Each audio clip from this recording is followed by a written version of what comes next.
espirituais hoje. Já perceberam? O urubu é aquele que pega a desgraça do outro, a tragédia do outro, coloca na boca e só sabe se alimentar disso. Só se alimenta disso. Só se alimenta disso. Quando você vê, ele está com uma desgraça alheia na boca dele, vomitando, disseminando, propagando.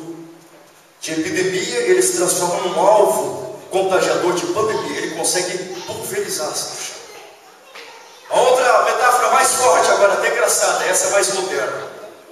Nós estamos cheios de Bin Ladens espirituais. Já perceberam? Toda vez que um Bin Laden aparece na televisão, ele só aparece para quê? Transmitir caos, aterrorizar, tirar a esperança, tirar o sonho, minar a fé, inculcar o pavor. E pode perceber, Bin Laden não vive sozinho, senão já estava morto. Ele tem uma Al-Qaeda, ele tem um bando.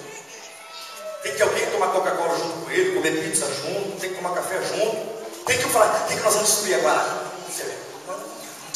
Qual o nome, qual o ministério, qual o sonho, qual o projeto? Quem a gente vai? São os milagres espirituais. Queridos, preste atenção. Já perceberam quanto a nossa sociedade hoje está altamente viciada em notícia ruim? Já perceberam? Ligou a televisão, é uma avalanche de coisa ruim. Você vai para um jornal, só uma coisa ruim. Para um periódico informativo, coisa ruim. Vai para uma praça, coisa ruim. Curitiba, nós enaltecemos o povo